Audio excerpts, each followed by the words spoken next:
Mark did that on purpose. Ladies and gentlemen, it is now 6 o'clock, and we will call the meeting of the New Bern Redevelopment Commission to order.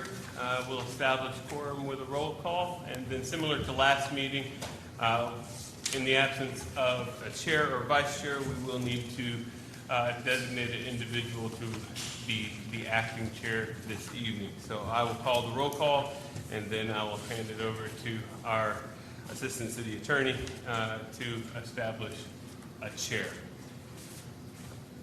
Commissioner Bryant. Hot, but here. Commissioner Walker. Here. Commissioner Proctor. Here. Commissioner Morgan. Commissioner Strickland. Here. Commissioner Parham. Here. Commissioner Wallace. Here. We do have a quorum. Madam Attorney. Yes, sir. Thank you, Mr. Interim PD. Good evening, members of the Commission. As you have been apprised, we have a vacancy for our chair, and the vice chair, Mr. Paragoy, is unavailable this evening. So as was the case at your last meeting, you all will need to vote and designate a presiding officer for this meeting.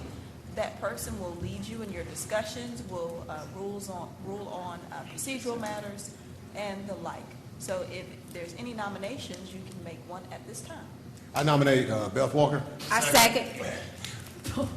There is a motion and a second for Commissioner Walker to be the presiding officer for this meeting. Are there any other nominations? Seeing none, you can signify your agreement to the motion by saying aye. Aye. All opposed? Hearing none, Ms. Walker will be the presiding officer for this meeting. Thank you, Counselor. Well, I would like to call this meeting, regularly scheduled meeting of the New Bern Redevelopment Commission to order. We've already had the roll call. The next thing on the agenda, I will say, as an introduction to the public, that the New Bern Redevelopment Commission is a public body appointed by the Board of Aldermen of the City of New Bern. It is a public body governed by the North Carolina General Statutes, and in particular, the open meeting laws. The first order of business is to approve the agenda. Everyone has the agenda in their packet. I think you've had time to look at it. So moved. Second. And move. Second. All in favor, say aye. Aye. All opposed? All right. Well, we are moving on with the approved agenda. And the next item on the agenda is the guiding principles. And I don't know if we have those on the screen. We do not, Madam Chair. Really? We do I'm not. going to hand them to you and let you say the first one. You can pass it around. Oh, okay. I was gonna read them all. You can read them all. Read them all. Go ahead. One, Commissioner past, Parham. present, equal time, respect others' opinion, listen to build consensus, share accurate information, public perception, stay focused, be action-oriented, and believe. All right. Thank you. Thank you, Commissioner Parham. Next on the agenda is the public comments, and I am not seeing any public people to comment. So seeing no one, we will move on from that one and get right down to business, because we do have a long agenda tonight. The agenda item number 6 is a presentation by Habitat for Humanity of Craven County for the following development opportunities on Eubanks Street. Number 1, Habitat for Humanity's use of the house located at 911 Eubanks Street. And number 2, request for other properties on Eubanks Street for housing projects. And tonight we have with us Tracy Lilly, who is the Executive Director of Habitat for Humanity for Craven County. I would love for you to come up and give us your presentation and tell us what you have planned. Hi there. Thank you very much. Again, I'm Tracy Lilly, the ED at Habitat for Humanity of Craven County. Thank you very much for inviting me here today. I'd like to talk to you tonight about 911 Eubanks. It came to our attention there is a home there, and you need residents for that home. And we are considering a partnership with the Redevelopment Commission to find a homeowner for that existing property. As you know, there are a lot of homeowners in need of affordable housing. The 2022 census is 28% of Craven County homeowners, residents are in need of affordable housing. So this year, we've had 2 homeownership sessions. Usually we get maybe 3 to 4 prospective homeowners out of those 2 sessions. This time we had over 40 show up. They went through their application process, they went through the interviews. We narrowed it down to 9 who have been presented to the board and passed to the board. So these are 9 families that are in need today for homes. The problem is that we don't have enough in our inventory right now. A lot of our current properties are in the flood zone, so we're looking for new properties. With regards to the property at 911 Eubanks, we have 2 potential homeowners that will fit the criteria. I think it's a 2.5 bedroom home with a 1 bath.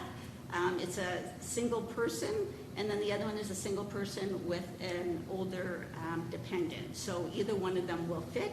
They've already started our process. The next step for them is to do their sweat equity hours, which we could work with them if this is to be, one of our homes that we get to place a resident in the fall, as early as the fall. So I'm asking if it'd be possible to get that home donated to us.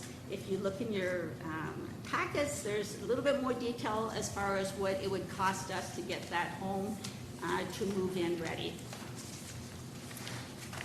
The second request is the 3 properties across the street from 911 Eubanks, and they are on the map there. If you look, 911 is in blue. The 3 properties are right across the street. 2 of them are owned by the Redevelopment Commission, and the little sliver is also owned by the city. We're asking if it'd be possible to get all 3 of those properties so we could build either 2 2-bedroom homes or 1 3-bedroom or 2-bedroom. If we get all 3, including the sliver, we may be able to build a 3-bedroom as well as a 4-bedroom home. The advantage of having 3 different families or habitat families in this street is that building in clusters makes a difference, not only for the street, but for the neighborhood. And if we're able to do that in several different areas, then it makes a difference in the community. So we're not putting one homeowner here and another homeowner there. They go into cohorts and they could live close by each other and work with each other and understand each other and what they need for home ownership. So those are my 2 requests on the table. Okay. Does anyone on the commission have any questions All right, for Ms. Lilly? Ms. Walker, I do have one. Can you walk me through just a little bit, and you don't need to go into great detail, kind of how the local habitat versus the national habitat, how it folds up, and kind of what the revenue model looks like? Presumably, you guys obviously have the expenses that are in a house if you go to build. Are those reimbursed from the national, or do you have to raise that money locally, or how does that work? It's all local. Each affiliate is individually owned, actually. We get some assistance from international, but we run on our own. Essentially, our board owns our affiliates for each affiliate in the nation. So, Okay. And then with regards to our budget, we have a $1.2 million budget. Our salary, that's usually the first question everybody asks, is usually about 54%, which is under the norm of about 60%. So, we keep a close eye on that. With regards to building our homes, it costs about $120,000 just in building and material. A lot of our vendors that we work with give us fantastic discounts, great rates for their services and the work. We have to contract out HVAC and all the trades, electrical, plumbing, sort of thing. Otherwise, most of our homes are built by our own staff of 3 that work on the construction site, and then volunteers. Approximately 1,600 volunteer hours per home is what it equates to. Okay, so you just mentioned 120, 125. So is that what you would estimate that it would cost you guys if you were to build what's sitting on Eubanks right now? Is that what you would estimate, or would it be more or less? It would be probably more. We would build probably about $180,000 home. Then we're able to offset that for the homeowner because we can provide them the first mortgage, which they receive at 0% up to 25 years. And then we'll underwrite a second mortgage for them to help bring that cost down for them. Our goal is to get them in and not spend any more than 30% of their monthly income on their mortgages. Okay, and then that mortgage, is that something that's done by Habitat International, or do you guys actually do that locally Oh, yourselves? we carry our own, yeah. Carry your own. So we put the money out, we build the homes, it costs us about $180,000. Like I said, about $120 just in materials and trade labor. And then we mortgage the property out, probably about $137,000 to $140,000, and we get reimbursed over 25 years. Okay. So, And of these eligible participants, are they already vetted to go into a mortgage situation and for this house, you know? yes, they are. Yes, they are. They've started this process a couple months ago. I tell you, the stack of paperwork they have to come up with is about this thick. Everything from their bank records and employment records. They need letters from their employers, from their neighbors, from their landlords. They go through an intensive interview process. They meet with our selection committee, who are all board members and volunteers. They have a home visit, you know, to make sure that everything they say is true. Everything, all their tax returns, everything is checked before they're presented to the board, and then the board ultimately decides which ones. So all 9 of these that have been approved are in that place right now? Yes. Okay. On Thank you 9. for- So it puts a little bit more pressure on us. Usually we build about 3 houses a year. And we, like I said, we have maybe 2, 3, 4 homeowners that come through every year, and we have 9 that are all eligible and ready now. And they have a need now. We went and saw their homes. I didn't personally, but the selection committee saw their homes, and they need homes now. And the way that we're building and pushing out, you know, they may not get into a place for 18 months, 2 years maximum. So like I said, we went from 3 to 9. So we're in desperate need of property. Okay. And you did have, there was 2 parts that you presented. The first one was the request to have the donation of the completed house that we have in 911 Eubanks. And the second part was to request the empty lots across the street in order to create a cluster. And just so everybody's clear, the commission owns 2 of those lots. And the sliver is owned, I think, by the city of New Bern. It might be owned by the city and county. Yes. So that one, we would not be able to, I don't think, you had, correct me if I'm wrong, Jane, we don't have the authority to give that one away, but we could authorize the upset bid process or recommend it to the city. You certainly have the ability to make a recommendation. Okay. So that would be a recommendation to the city, and the other ones, we have the authority to donate that land as well, Yes, ma'am. or sell the land, or, I'm always looking at you when I'm talking money, Steve. Well, I understand your standard model is to request donations of the property, and I very much appreciate the desire to cluster. But considering the value of the house that's being conveyed, would there be any appetite in any way, shape, or form to pay a nominal amount for those lots that are across the street so you could do the cluster? That's something that we'd have to talk a little bit further about, because it depends on the variance, and that's not my purview. I just got a little bit of an education from our construction manager, who's actually on PTO, but just enough to say that if it gets to that point, that leads to another discussion, because the way that the houses are set up now, we could definitely build 2 two-bedroom homes. And then we have that long space because the angle, they're not close enough to the highway or to the road. So we have to build it further back, so they're like kind of galley style sort of thing. If they were able to rezone or reconfigure the variance, I'm not so sure of my terminology here, then we'd be able to spread it out and bring the homes up and possibly put 3 homes in, 3 smaller 2 bedrooms, or like I said, a 3 and a 4, so you have more family in that area. But your question was Habitat willing to pay a little bit for the property? Yeah. Acknowledging the fact that, for lack of a better way of saying it, there's a $140,000 house that's going to be mortgaged, you're going to generate the revenue off of. I would think that it wouldn't be outlandish to ask Right. I mean, that's a good question. a fair amount Yeah. for the property. I know you look at it on a project-by-project basis, and that would affect the numbers of that project, but if you're looking in clusters, then this would be one cluster. And that Right. would be part of your cost for that entire cluster, Right. I would assume. As far as the Eubanks home goes, I don't know if the Redevelopment Commission could sell that home because of the funding for Well, no, that home. we'd be donating that property. Oh, That- okay. But with regard to the lots across the street, Right, pay a right. nominal amount for those. Right, right. And I Certainly would- willing to sit at, Yeah, and I think that would be a conversation that would have to go back to their board. Oh, yeah, If sure. there was- Yeah, yeah.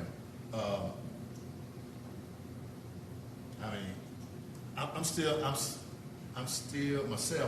I'm still in mindset that if we've got something and someone wants to develop it, let them develop it.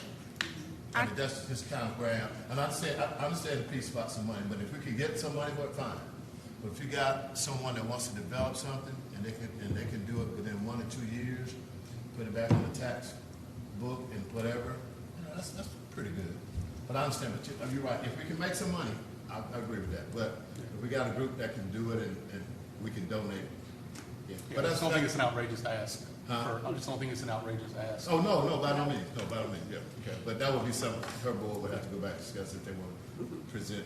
And if cash we flow. do sell property, we have the authority to put a contingency on it, like they have to do it in a certain amount of time. Would that be the case if we were donating the property? Yes, ma'am. With any conveyance of real property, the Redevelopment Commission could add any restrictive covenants. I will say that generally when the city of New Bern donates property to Habitat or like institutions, those conveyances are subject to a transfer and reversion agreement, and it lays out the timeframes for construction, that homes must be occupied by low to moderate income individuals and several other conditions, which you could adapt to whatever your particulars are, and those conditions would run with the land forever. Yeah. And those conditions would need to be presented to them before they say, okay, we'll take it. So they know from what's Of going on. course. Right, Yeah. okay. I also think that we have 9 families out there that need a place to stay. And I think that, I mean, I know money means a lot, but we have 9 families that this particular area needs to be redeveloped. And this is the perfect time to bring Habitat on, to have those houses built. You're already talking about a 1.5 years. We done been through Florence, COVID, that's 3.5 years right there. So if we can move to get these families and these houses as quick as we can, I think that's something we need to work on. Can I ask a historical question, maybe of Marvin and James? When the city works with Habitat in the past, has there ever been any nominal fee? Is there any historical, To my knowledge, the lots have been donated donated, without nominal fee? without consideration. Okay. All right, next question. Chair, Mayor?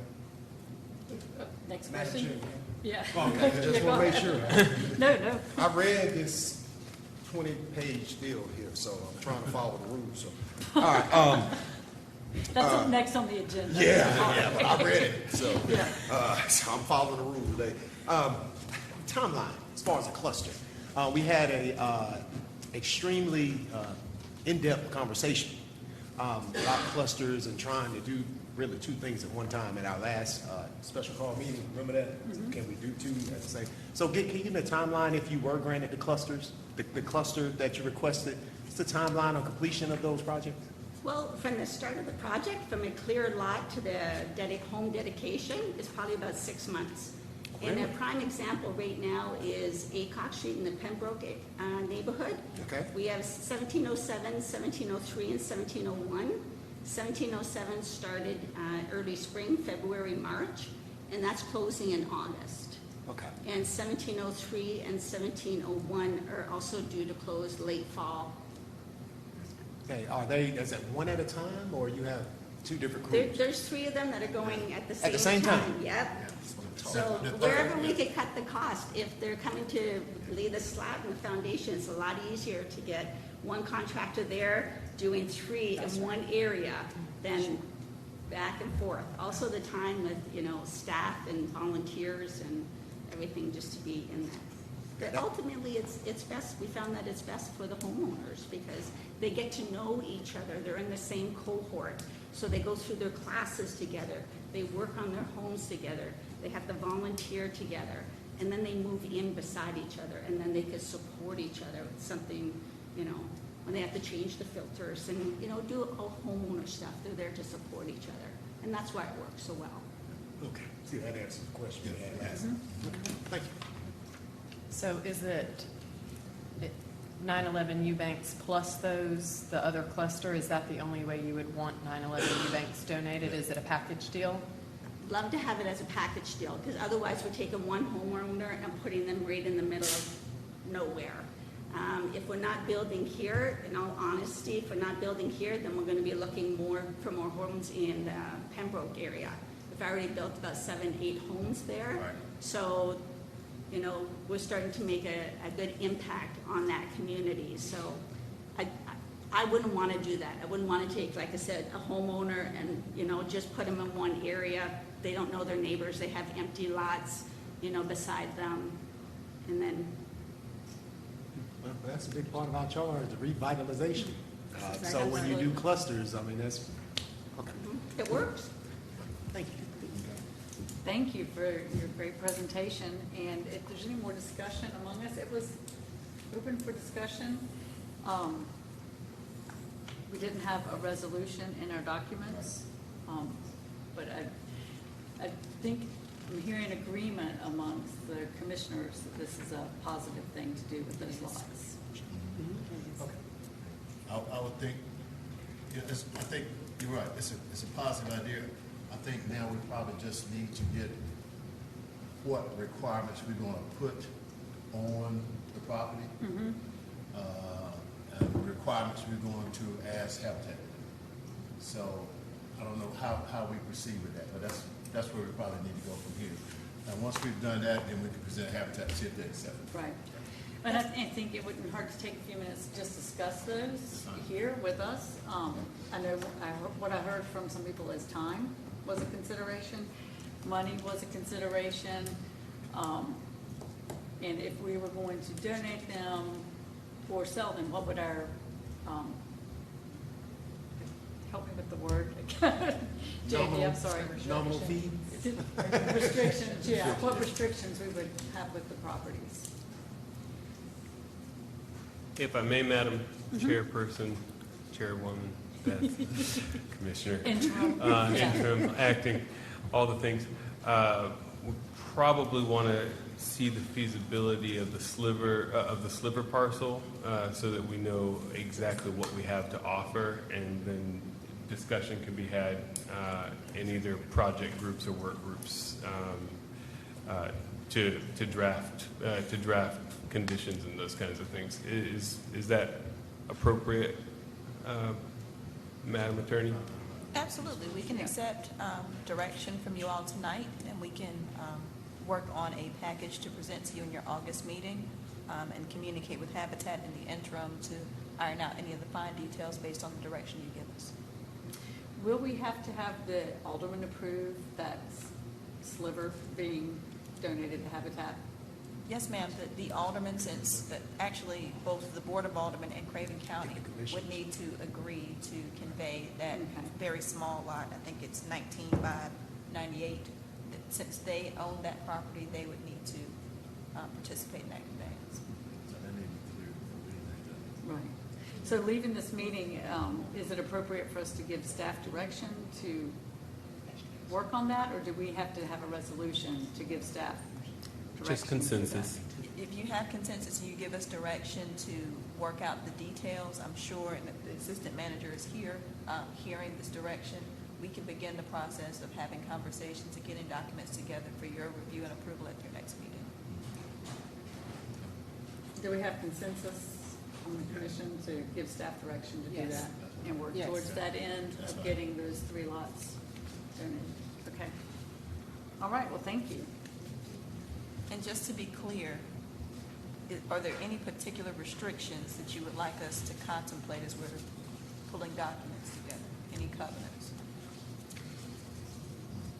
Anything particular aside from the normal Habitat covenants that the city government and county government generally utilize?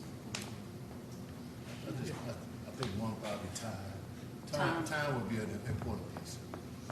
And that it would always be used for housing families, Affordable housing. affordable housing. Okay. Any other comments for that? Okay. Is there any other that we hadn't asked, let me ask this question, is there any other that we hadn't asked from the two experts here, Marvin in the gallery? Is there something we're missing as far as restrictions that usually go in when the city engages in? There are a number of restrictions, and I'll get the transfer and reversion agreement that we've done in the past to Zeb so that you all can see that and contemplate it. But the issues that you had discussed tonight are very much in line with what the city has done in the past. Okay. Well done, Commission. Well, thank you. We'll move forward with you working on that for us, Jamie.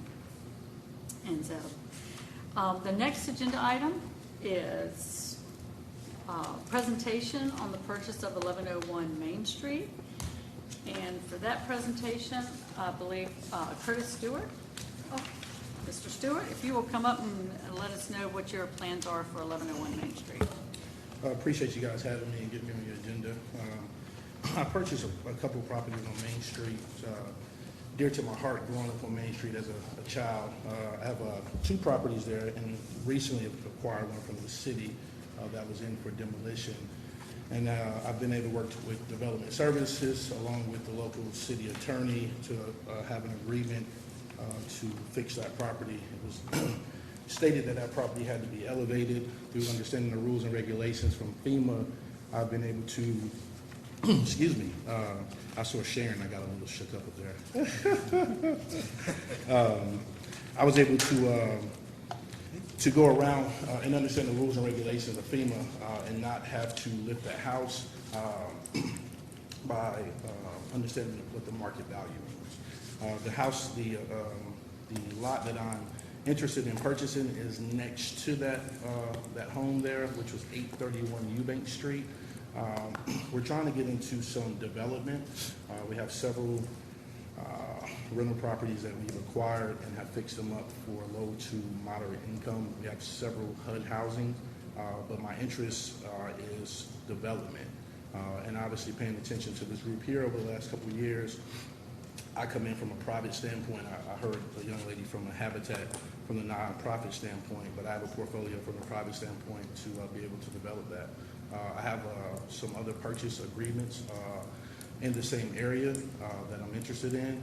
And so I'm just interested in purchasing that property for redevelopment, whether it's through extending what I already have there or putting another structure there. It's a fairly small lot. I've done some research and understand that redevelopment is not interested in using that, and I would entertain any questions that you have. And I just want I believe this lot is owned by the city. Yes, ma'am. But it is within our boundary. So Correct. that's why you're coming before us tonight. We would have to authorize or recommend to the city that they start the upset bid process. Correct, and I've Okay. obtained another property in the same manner, however, that was owned by the city and the county, and have acquired that there on Broad Street. So from my understanding, this is kind of the same process that you guys use, and so that was my interest. Okay. Does anyone have any questions for Mr. Stewart? And this is connected to properties you already have. It connects to one of the properties I already have. I have, I think it's about 50 by 200 lot. It's 831 Eubanks Street. It was due on a demolition order by the city. I was able to properly acquire it from the owner. I went into agreement with the city on the time frame in which I will renovate that property. This property came up as something of interest based on the other property I had there, along with another purchase agreement I have from an independent owner. So, yes, sir. Do you purchase to rent or to resell? Well, you know, so that's interesting.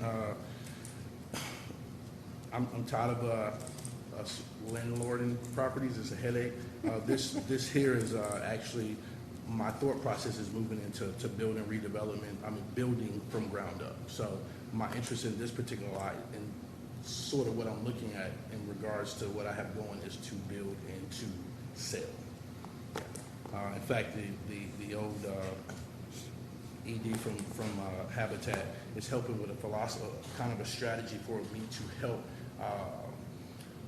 home buyers to get finance. And so we kind of are putting together a holistic kind of situation. But my kind of job now is to acquire what I see myself developing. So, Madam Chair, do we need a motion for this to go before the city council? I mean, Yeah, to endorse. to endorse, but it's, So several months, maybe a year ago, you all adopted a policy governing how individuals who are interested in acquiring city-county lots must interact with you all.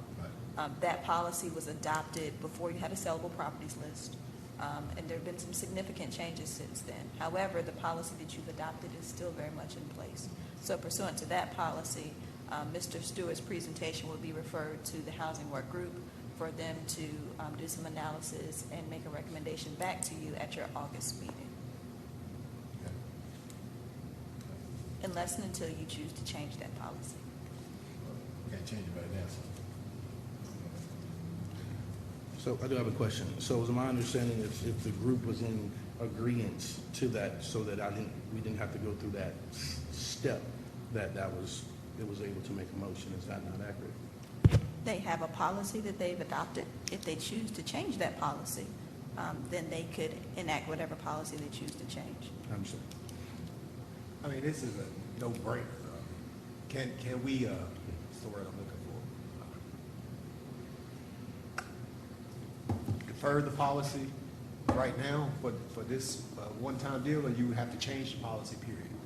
What you might do, and Mr. Wallace, you indicated that you've read the packet in its entirety, and there is a proposed amendment to the purchasing policy that I think you all are going to discuss later tonight. It may be that if you want to table this agenda item until you have an opportunity to discuss those policies, that might bring us to a position where we have some clarity. Okay. Okay. Okay. All right. That might be that might get it faster too. Okay. Okay. Do you guys have any more questions for me? No, extremely thorough. Thank you. Thank Thank you, you. Mr. Thank you. Stewart, Thank you, for coming Kurt. here. Well, that leads us to our next agenda item, I do believe, and that is the presentation of the draft of the Redevelopment Commission Rules of Procedure. That was included in our packet. I hope everybody took time, maybe not to read every word, but at least look through it, be very familiar with it. And Jamie, if you will take over and present this to us tonight. Absolutely. It'd be my pleasure. Madam Chair, members of the commission, before you included in your agenda package are 16 pages of a document captioned, I guess, Rules of Procedure. And it has been my attempt in collaboration with Mr. Huff to lay out certain policies and rules that will help standardize and codify customs that have been in place and perhaps make the way you interact with yourselves and the public more standardized so that you know what to expect as well as members of the public. There are a number of rules that are articulated here about various different items. The first rule that you see are your statutory powers, and we've revisited that in a chart, but now we put it in the rules of procedure so that everybody knows in multiple places what your powers are and any constraints and limitations thereon. We talk about special meetings, standardizing the way that we put together agendas, how meetings are run, the role of the presiding officer, having some clarity about the limitations of that role, actions by the board, procedural motions, closed sessions. There are often lots of questions about whether we can go into closed session about something. Our rules of procedure very clearly state for what purposes we can go into closed session and how we do that and how we come out. Amending motions, conflicts of interest, minutes, and working groups. And I know that you're going to have a conversation later in the meeting about working groups versus project groups and those types of things. So you'll see that there's a watermark on this document saying that it's a draft. It's not necessarily for your adoption tonight. It's for you to think about, consider, deliberate about, and give us some feedback so that we can incorporate any changes that you think are prudent. Perhaps there are policies or nuances that we have not contemplated that you would like to see addressed, and we can take direction in that regard. There are some appendices to these policies and procedures. Appendix A begins on page 13, protocols for purchasing property owned by the Redevelopment Commission. I'm not going to read it to you, but one notable difference from the existing policy is you will notice around about paragraph 5 and 6, when a person who's interested in purchasing a property that this commission owns, previously they would come and make a presentation.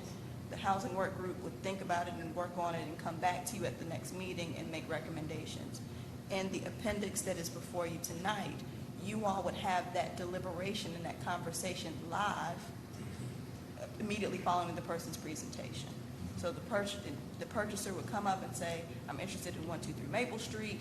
Here's everything that I want to do. The full board would hear the presentation. The full board would have conversations about any restrictive covenants that are necessary and whether or not their redevelopment plan is consistent with your redevelopment plan. And at that same meeting, you would make a decision about whether you want to initiate the upset bid process or not. We are proposing that change in the policy based on the fact that you all have worked very diligently in creating a sellable properties list.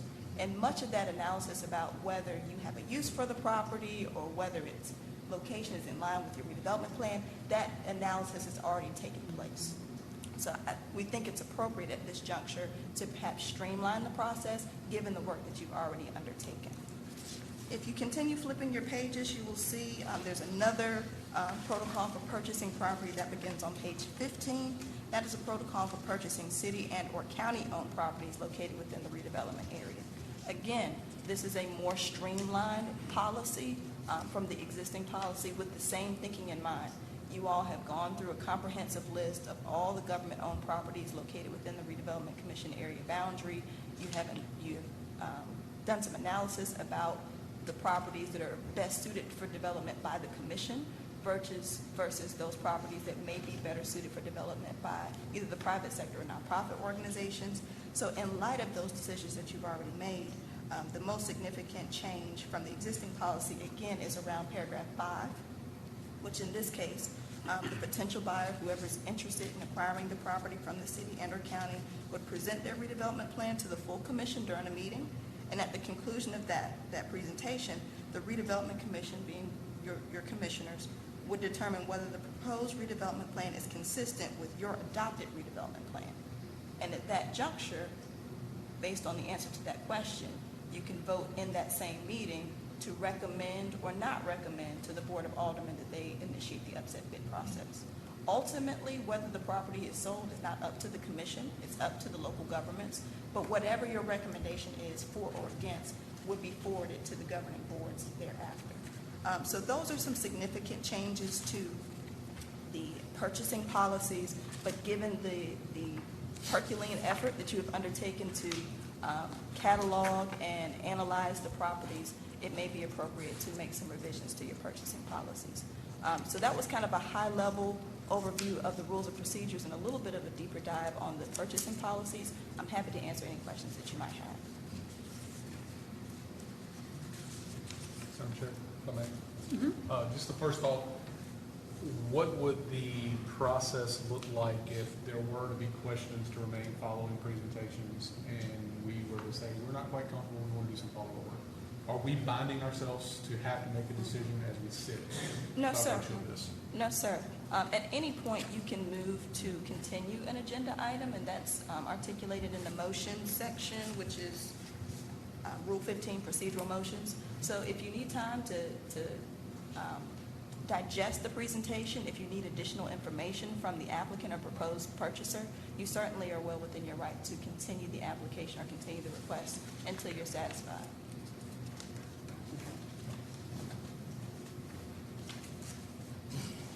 So from here, we review this again and then make any comments to you or information that we have. Yes, sir. That kind of what you was asking at first, right? Yes, sir. Okay. This is not for your adoption necessarily Right. tonight. We would like you to review and digest these policies, and if you're comfortable with them, please communicate that to Mr. Huff. If there are revisions that need to be made, please communicate that to Mr. Huff. But I do want to just put in your hearing that the appendices to this policy would make some changes to the purchasing policy, which may be germane to the action that you just took regarding the last presentation for the last agenda item. Okay. All right.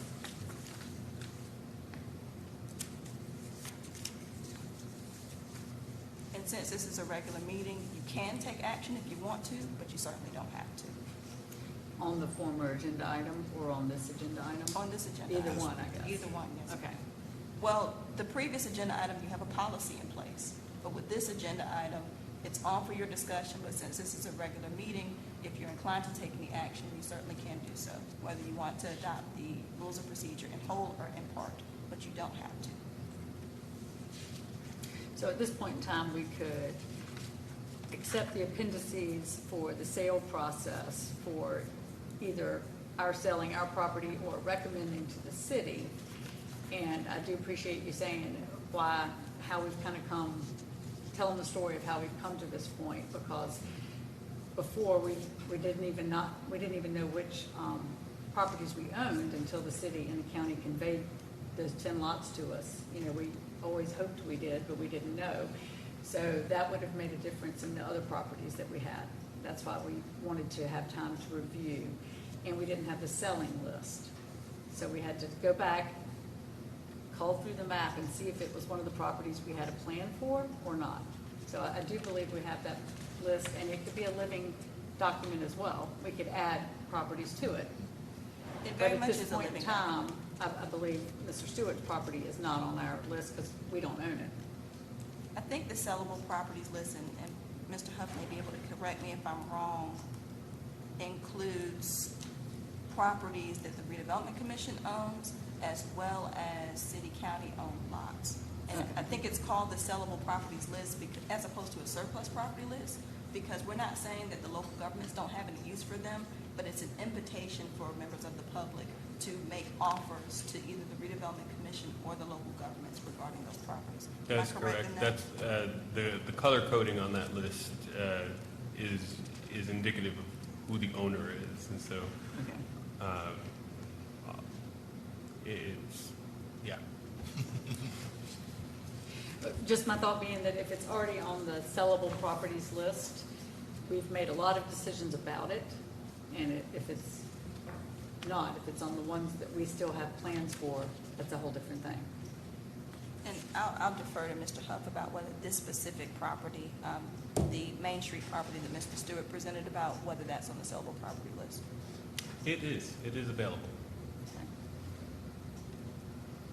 Okay, Commission?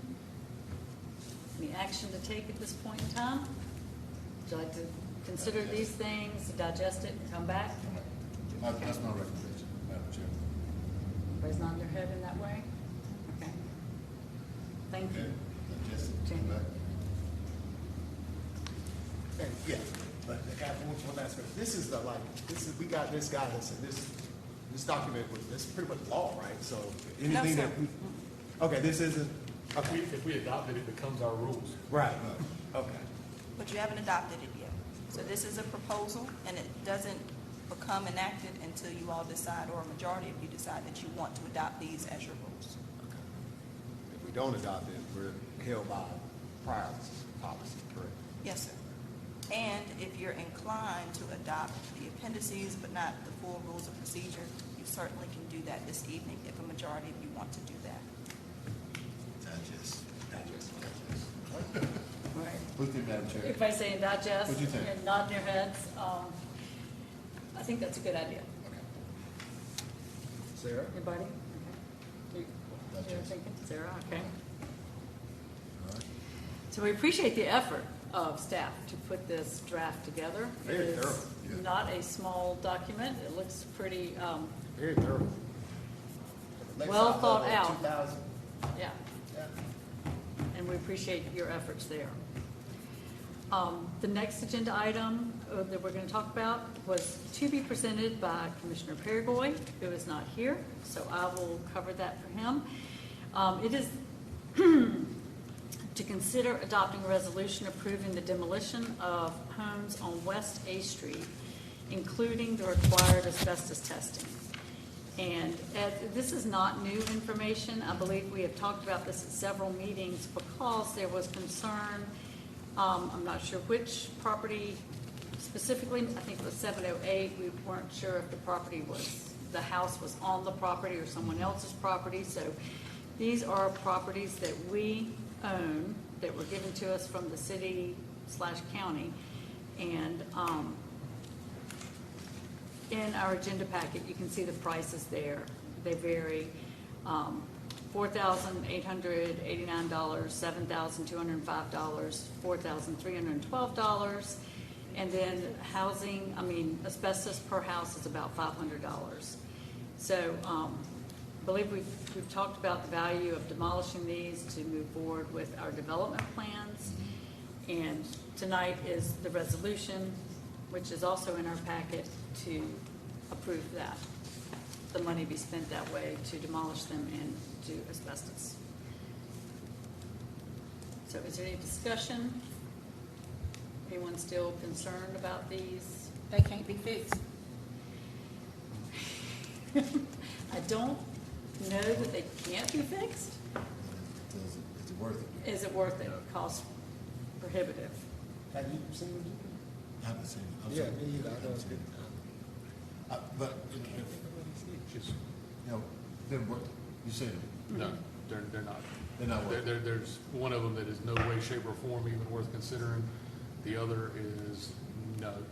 And then the third, you're gonna spend a whole lot more than you would. Plus the whole concept of us accepting those properties on the front end, were to be able to redevelop. And the plan, as we initially kind of worked our way through, was to build multiple houses Yeah.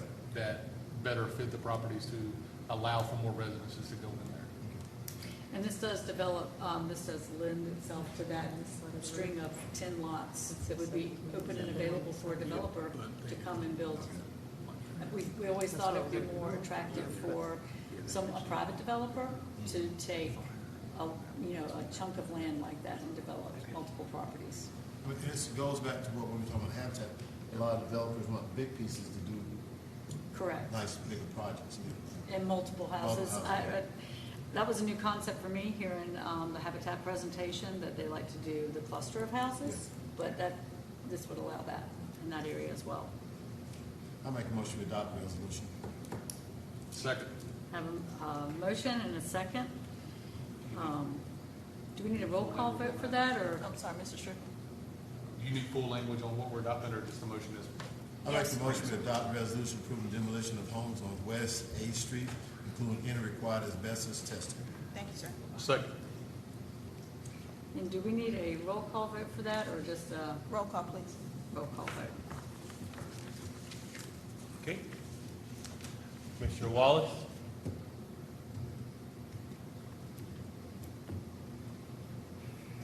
Yes. Commissioner Bryant? Yes. Commissioner Parham? Yes. Commissioner Walker? Yes. Commissioner Proctor? Yes. Commissioner Strickland? Yes. Motion carries.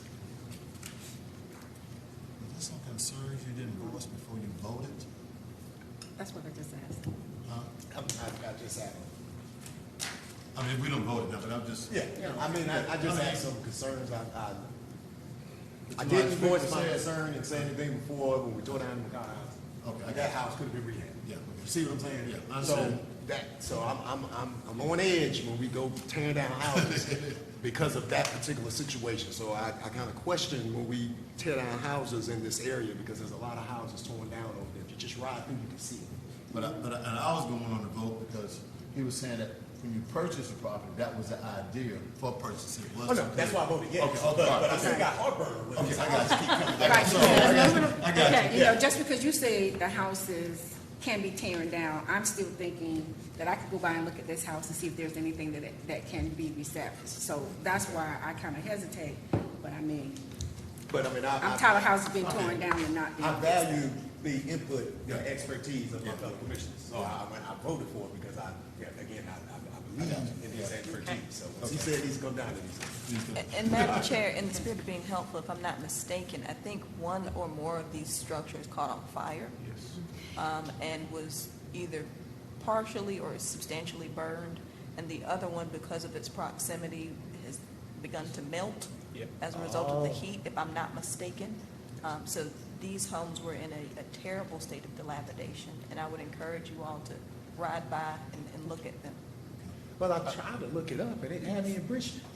I'm sorry? It had me in Richmond. If it So, would be helpful, I can send you The actual- photographs Yeah. and where I'm it a is on the visual map. person, I need to go buy is my. this the one next to the graveyard that we saw burn last year? Yes. I know which one it is now. Okay, I got Off you. National Avenue. No problem. I'm good. I'm glad you feel more comfortable. If it helps, somebody has removed most of the roof on one of them for us, presumably for scrap metal purposes. And I believe someone came before the commission several months ago and asked us if we could demolish these houses because they felt they were dangerous. Yes. Okay, all right. Yeah, there's a gentleman and his wife that are here all the time that are Right. around the corner from that. Correct. Right, okay. I remember that, okay.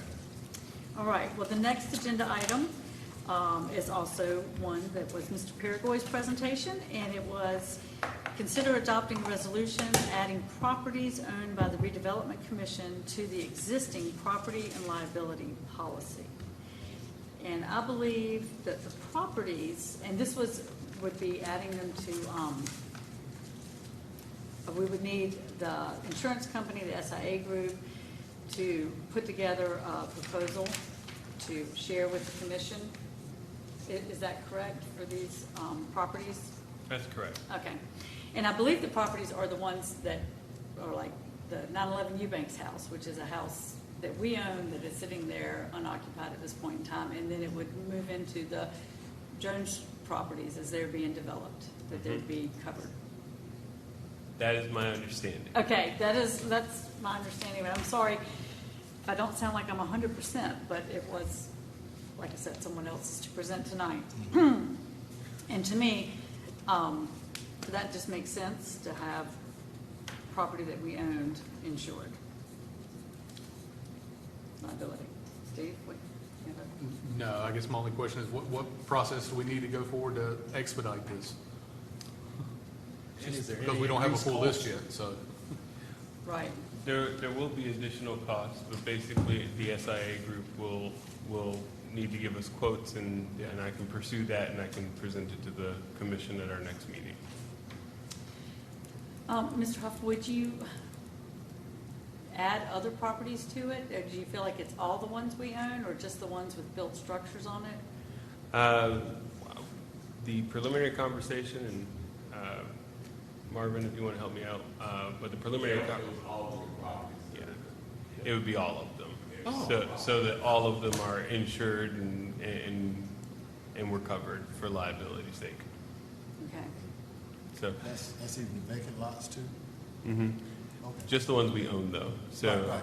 if you give me direction, I can get the SIA group to give us a quote for whatever you ask for. So this resolution is to authorize staff to do that? That's correct. No, ma'am. I think the resolution as it's written is to go ahead and add them to the policy. So if you're giving staff direction to come back to you with some quotes and estimates and figures, you can give that direction, but would table this agenda item until your next meeting. So we wouldn't sign the resolution. Okay. Okay, so can we say, because I think we would only want the ones with structures to have property insurance. We would want we would want all of them to have liability. So if somebody goes on our property and shoots somebody, we're covered if they sue us. But only the ones with buildings should have property. So can we say we adopt this resolution, like clarifying that point, and then that you can go ahead with the contract with, if it's under X dollars or something like that? So kind of a budgetary, like maybe y'all know that better than me, but is there a number we'd be comfortable with saying just go ahead and execute it? Or do we even know? Do we have any idea how much that would cost? I'm loathsome to approve something without having the slightest clue of how things shake out. And then there's also, I guess, the matter to consider of the quotes that will come from various people. I'm not one to generally just say I'm going to take the lowest one and run with it without evaluating all the other details that are rolled into it. So just my thoughts. Yeah. Okay. So we will want him to come Yeah, out we with want to give recommendations direction. on, okay. Now, I do appreciate and echo the comments of insure the structures and then liability on the dirt. Yeah. So rather than adopting a resolution at this point in time, maybe we're just giving staff direction to receive the quotes Right. and with the information that we need property insurance on the buildings and liability on the empty lots. And a budget, our budget, an updated budget, so we can make sure we can afford it. Okay. Make sure we can afford that. Yeah. Tell me, we burn. Everything we do, we need to really look at that budget. Let's get winning. So in light of that direction, I think there's consensus for that direction of seeing Oh. it's not, Yes. okay. Oh, by all means. Then y'all nodding in agreement with each other or with us that we have a consensus to do that? There's consensus for that direction, so you might entertain a motion to table agenda item number 10 to the August meeting of the Redevelopment Commission. So moved. Second. Okay. We have a motion and a second to table this agenda item to the August meeting. Go on. If I could just make for discussion before we Sure. get on that path of voting. If this information can be gathered quickly, just for the sake of CY&A, for lack of a better way of saying it, could a very quick meeting not be called virtually if you can get a quote next week for us to expedite this process as opposed to waiting another month? No, sir, you couldn't do a virtual meeting because you don't have policies or procedures that allow you to do so with the Do a special call. Sorry? Special call? You can do a special meeting, but it cannot be a virtual meeting. Correct. We must be in person to act as this commission unless we make allowance for We're looking at Virtual. the draft. Just look at the draft, put that at the bottom. Virtually, so, oh, man. I'll be in Alabama next week. So we wait for them to give us a vote. We don't have a lot Oh, I'm of sorry, we made a motion. That's okay. Motion and a second. So we have a motion and a second to table it, Yes. and we had some discussion. Are we done with discussion? We want to, okay, that was a good point to bring up. Can we get a vote for that resolution? Is that what you Can we want? do an aye or an aye? and You can nay? do a voice Okay, vote, yes. voice vote for this one, sorry. I'm kind of new at this. All in favor of that, say aye. Aye. All opposed, nay. Ayes carry, so we will table that until our next meeting. The next agenda item is to have a discussion on the need of a strategic planning session. This is, the Redevelopment Commission has been in existence for about 5 years now, and we had a very productive strategic planning session several years ago. The one that we attempted to have last year did not come to fruition. So I would like to have a discussion about having another strategic planning work session to kind of redefine our goals, our priorities. I think it would help us with some of these properties that we're discussing as people are coming before us to buy properties. We'll all be on the same page. We have new members of the commission since we had our last strategic planning session. I think what is a good discussion to have is, if you see the value in that, what kind of time frame are people available and willing to commit to? Would it be an evening, a weekend day? Most of us work full-time, and that would not be very productive to have it during the day on a weekday. So, yeah, I see the head nodding no. And I think that was part of the problem last time is it really does take commitment to go, I'm going to spend 4 hours on a Saturday morning doing this, or I'm going to be there from 5 till 9 o'clock at night one night. But I feel like I have actually been on this commission for 5 years. I feel like it's a valuable way to spend our time. We'll have a facilitator guide us through this. So it's more like something we feel more comfortable sharing our ideas in a fresh way, especially new commissioners. I think it's a valuable thing for them to be able to have an equal say in what's going on. I agree. And So like you I said, see heads nodding in consensus. Now you got to set the date. Well, and I don't know that we have to, but it would be valuable. Can we do something with staff where you have one of those, I forget what they're called, like a Doodle poll? Doodle, yeah, or something that you send out and people let you know what their top 3 choices are. You know? I certainly can send that out in this week. I mean, isn't it a consensus on Saturday? We can't do it on the weekday. Can't do it True. during the day. We don't want to be here till 9 o'clock at night, so. I work That's 7 days a Saturday morning. week. Saturday morning. I work 7 days a week. Saturday morning, 8:30, we're done by 12:30. We still have the day. Well, is that, and unfortunately, then you'd have to, take time off to do this fun strategic plan. Are y'all gonna pay me? No, send the dates out. Saturdays, yeah. I think that's the best way to move forward. And I would love, this is not my forte, but I liked the facilitator that we had last time. I think her name was Tara Kinchin, and she is with Urban Strategies Group. She did the very first one we did, and we never had the second one. So if anybody has any ideas, I'm going to say also, if you know somebody who is a urban development specialist and a facilitator has that skill set, if you weren't on the commission, Tabari would vote for you, because you have that skill set. We can Also kick him share off that for a while. information with, Definitely. You just need him one Saturday, so he don't have to give me. Didn't we pay Send somebody him already back for on. this? What about what we paid them? Are they not available to come back? I feel like we paid somebody $900 for the last, like, we got an agenda for our strategic planning in February and already paid them. Right. So are they not coming back? it's a good point. I don't know the answer to that. I have to do some research on that to see if that person would be available and willing to. And what do we do with that document and that money if we, should we consider using it? To answer your question, to my knowledge, the facilitator actually did come and as such was paid for the fact that they came, but no one else came to the session. So, Oh, no, I was sitting out there in the parking lot by myself. I came. okay, Didn't know anybody Yeah. else was not coming. yeah. So I can definitely contact that individual and see if they're interested in coming back, but I don't think that we can recoup that $900. Oh, no. Okay. If I show up, I'm getting my money. Quick suggestion.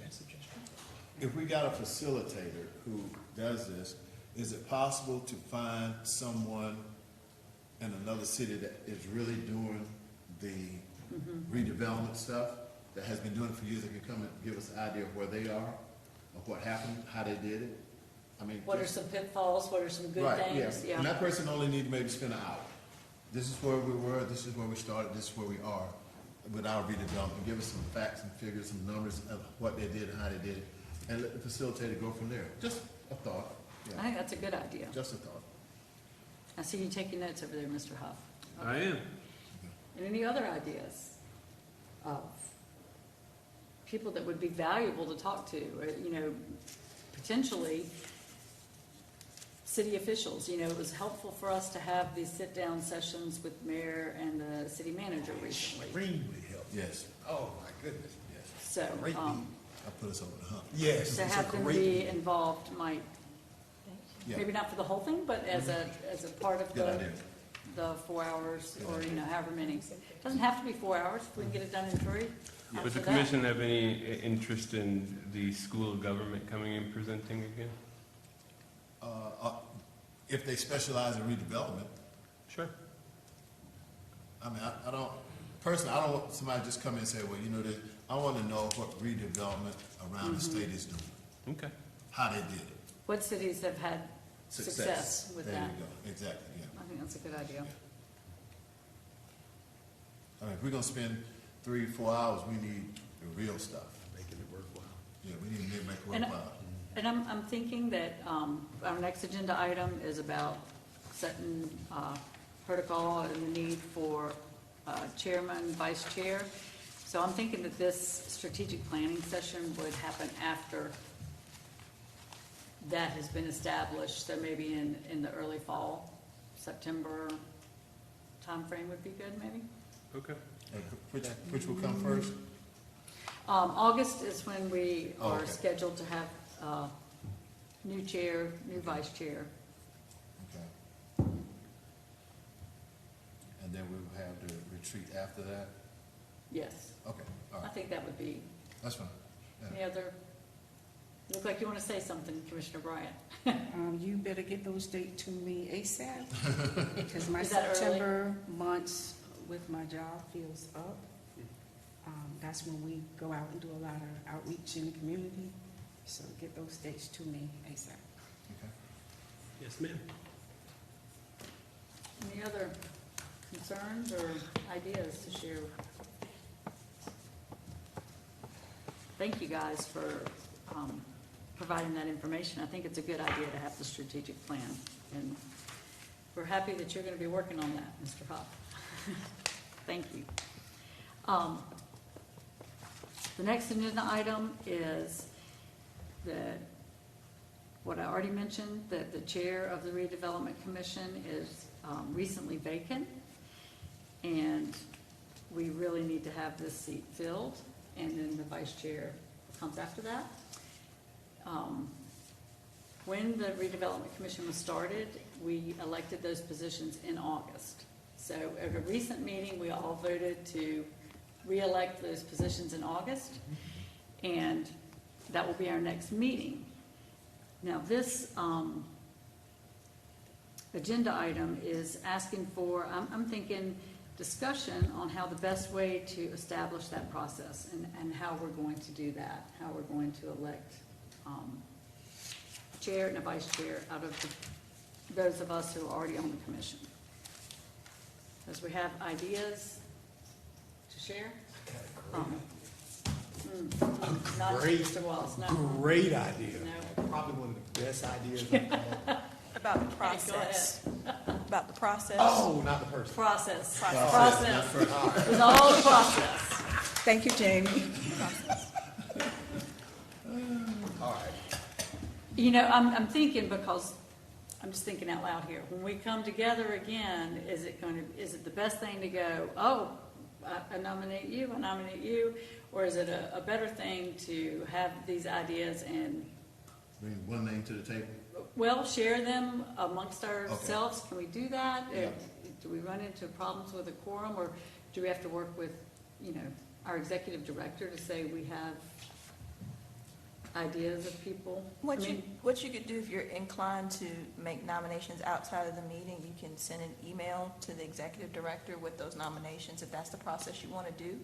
And then the executive director or interim director can bring a ballot back to you at the August meeting for chair and vice chair, and you can vote based on those ballots. Those ballots are public documents, so, they're open to the public. But that is certainly a process you could utilize.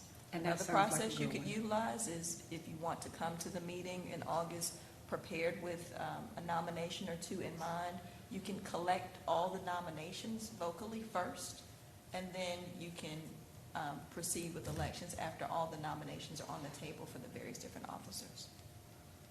Or we can, in a meeting, nominate, ask if there's any nominations, other nominations, and then vote, right?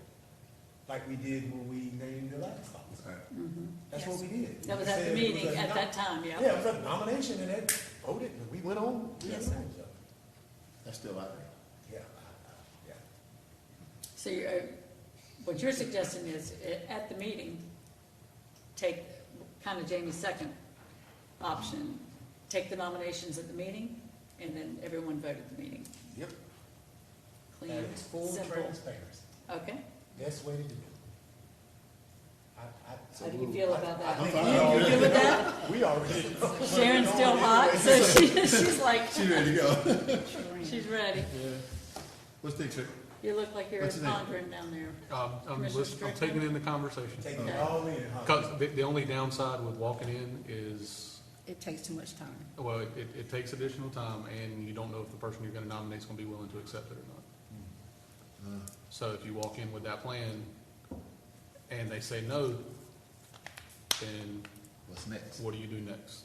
I like the idea Go of to just the- sending So it to the, If you send it to Mr. Huff, and Mr. Yes. Huff can then approach anybody that is nominated and say, would you be willing to consider? Good idea. Maybe even twist an arm. Okay. I'm very good at that. I've seen it. So that way, there's some level of knowledge walking in, and if it comes to a point that Mr. Huff has to send all of us an email the week before the meeting and say, guys, nobody's willing to accept these positions, then That'd be terrible. Or tell us, everybody agrees that we need to get this person or that person. well, Right. if they're not willing, Yeah. But that'll get twisted. You just had to get twisted. Okay, So that's my only worry with walking in here flat-footed. Because I know the arm twisting that would have to take place before verbally, and in the spirit of transparency, that's not real transparent. So, So we've kind of flip-flopped back to the other way now. That's fine. And I'm just going to voice. Commissioner Proctor, you seem to feel like that was a I standard. like the first one, it was standard on other nonprofit boards I've been on where kind of names were submitted, via And then email to voted. one person, and then they reached out and said, are you willing, or let me twist your arm and tell you why you should, or whatever, and then I think they emailed like the list of here's for each, I mean, there were like 4 positions, but we got notified ahead of the meeting. Think And that'd be quicker, just to too. reiterate, you're a public body, so that any of the email correspondence between Mr. Huff and yourselves about redevelopment commission business are public documents. Yep. So including those ballots, I just want to make sure that everybody's aware of that. Excellent reminder, thank you. Email and text. Yeah, now you see why I don't reply, right? I work for the state, I know better. So moving forward, we're thinking that the best process is to share nominations with our executive director and have him present us with the ballot for our August meeting. Along with what Tricia said, let her contact that person and say, look, your name came up 5 times, are you interested? Yeah. Excellent. Julius, you Okay. keep saying that. What? You keep saying that part. Like if the person denied. But that's either, it kind of covers what he was saying, Okay. you don't want to get here, somebody say no. We don't need to have a resolution on that, we're just giving staff direction. You and can that's give our staff process. direction. One thing that you might also want to include in that direction is a deadline for nominations to be received by Excellent. by Mr. Huff. And just to clarify, those nominations would be for both chair and vice chair. And is it the consensus of the commission that those individuals will serve for 1 year? Or what is the pleasure of the commission? In light of the expiring terms, I would be inclined to say 1 year because, I mean, there's going to be there's a residual roll of terms rolling off, so you don't want to, that would factor into the decision-making if you're looking past a year. As to a timeline, as we sit here on the 12th, Mr. Huffman, imagine you could get an email out by the 14th with a deadline saying get you an answer back by the 21st. That would give you the 24th through the 28th to evaluate and/or twist arms. And still allow plenty of time to reach back out in advance and Of the meeting. let the board know. Just a rough timeline. What day is our next meeting? Date? It would be the 9th, I believe. August 9th.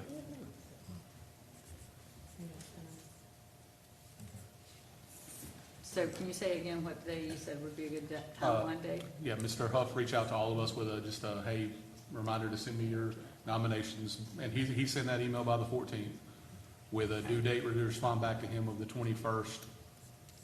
And then he can tabulate and gauge interest leading up to the 28th.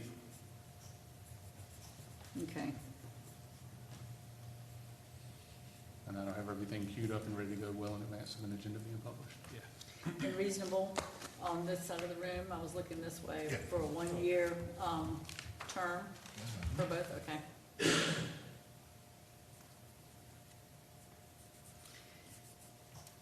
Attorney, do we need any other items to make that part of our process? No, ma'am, if that's the consensus, if that's the direction you're giving, Mr. Huff, I think that's sufficient. I think everyone was nodding their heads yes. We have consensus to direct staff that way. All right. I have my marching orders. Okay. And our final agenda item, thank goodness, was not one by Kip Paragoy. Our presenter for this one is Sarah Proctor, so I'm going to turn it over to you. Well, I don't really have a presentation. This was just basically, we started talking about it at the last meeting, maybe a special meeting, but just basically, do we want to keep our, and it goes along with all the other things we're doing. So there's probably nothing to vote on, but do we want to keep the working groups the way they are? Because it's just sort of when you get on, I mean, Sharon and I both, it was just sort of, what do you want to do? And, and you can't A lot join of some because confusion. they're full and there's quorum, so you can't help that, so a lot of confusion on the existing groups. So does it make sense for project project-based groups, you know, and to keep, like, there's a reason why we have the folks we have on housing, of course, because the expertise, but then it feels like a lot of what we do is based, you know, centered around housing, so it feels like that's the most active they have, and they, you know, certainly have a lot of work. I know you've done a ton of work by yourself on, on the health and wellness, so that was it, is just really discuss, and do we have a consensus on project groups and what they look like? Because that's a little bit of a question mark for me, is what they would look like what, you know, look at our agenda tonight, and there's a lot of housing, so are we doing it based on property? Are we doing it based on area? So, I mean, I'm not really sure what project groups would look like either, so I don't have a great answer, but maybe somebody Well, does. and I wonder if some project groups could be more organic, as there is something that comes up and we go, we need 3 or 4 people to research that.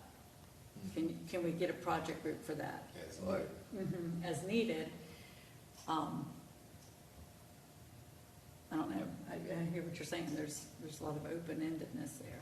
And I think, We kind of done that too. Like when I had to consult with that housing work group for, you know, specs for building and this and that, couldn't have did that without y'all. So that was a project group in itself, when we met to do that, me, you, and Kip, when we were. Right. So,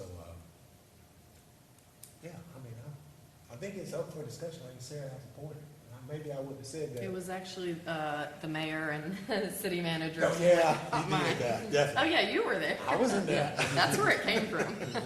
But, So now y'all remember that meeting, huh? All of a sudden, nobody remember it, but you remember it now. Okay, I'm sorry. But I will tell you this, in that particular meeting, that's why I'm open for this discussion.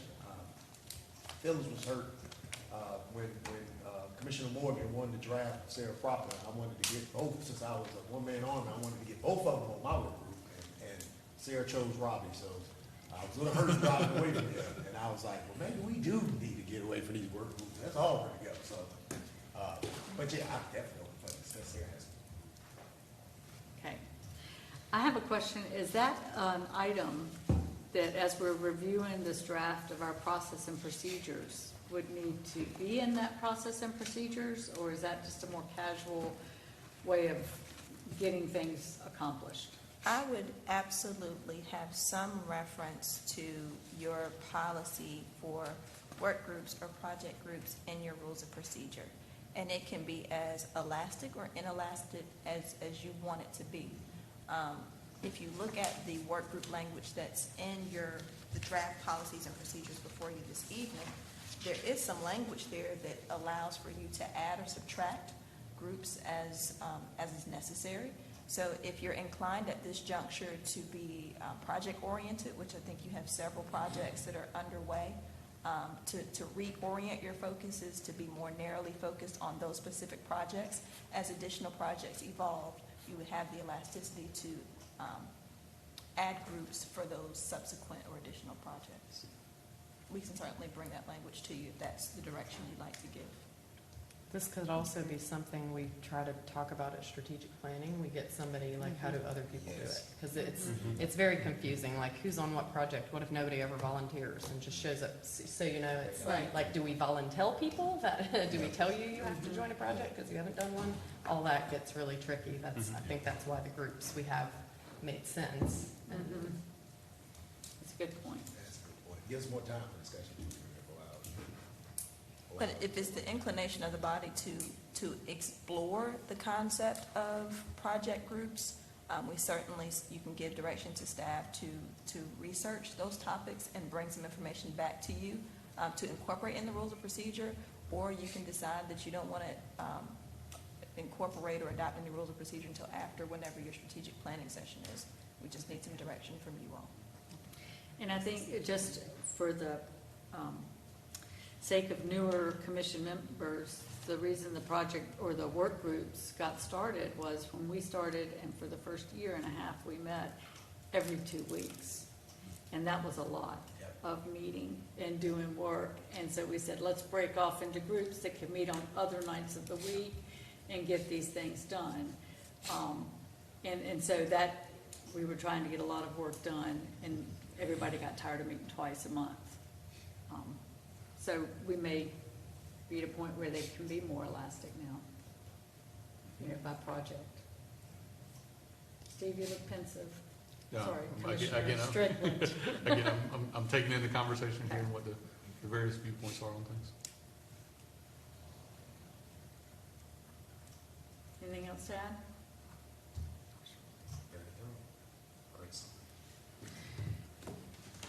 Well, everyone is in consensus that this area needs some revamping, maybe, is what I'm hearing. Yes. And the best way to give staff direction may be to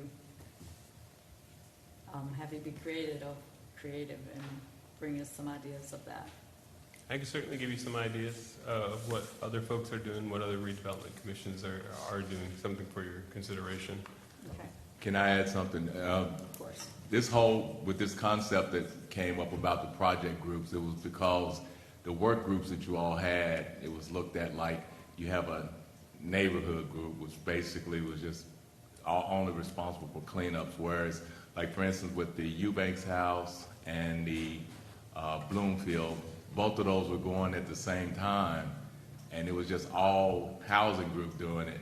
Or then we created the health and wellness, where you actually could have had two different groups working on those projects, and just because you have more expertise with the housing doesn't mean that they have to be on all of them, but they could be still resources. Like if you had several people on one group that doesn't have all the housing expertise, they could still reach out. So that was the premise behind the discussion that we had. It wasn't that, I don't know how much research you need to put into it. It was more or less just, hey, let's divide them up when you have a project.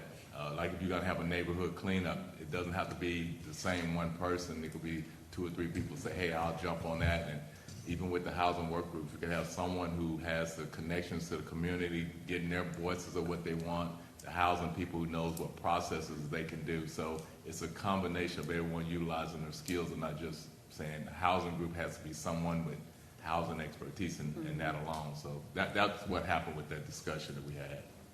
Okay. Thank you.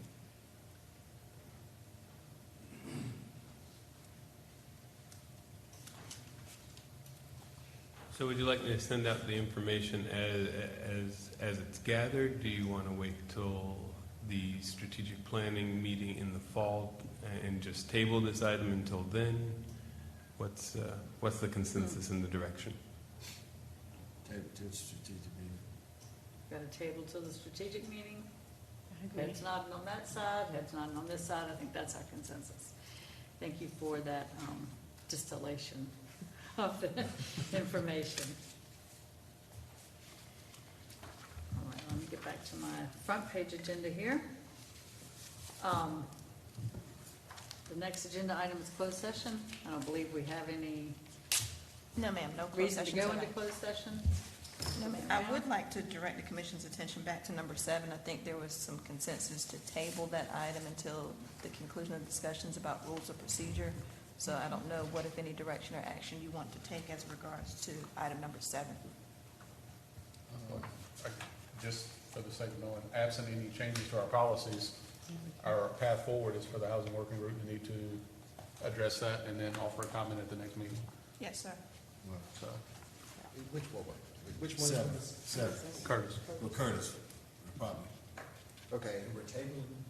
Yeah, it was tabled because of the procedures that's in place now, the rules that's in place now. Yeah, So what because we you did want- not adopt new rules, we're bound by our old rules. And the old rules were the housing working group evaluate and offer a recommendation at the next meeting. So you tabled it to talk about the rules of procedure. But we never took any action with that. Right. Right. So you didn't take, so we have our existing procedures, but since you all said, well, let's press pause on that item, let's come back and close that loop with the agenda item number 7. That way, everybody's on the same page and knowledgeable about the path forward as well as the public. Any questions? Procedurally? Okay.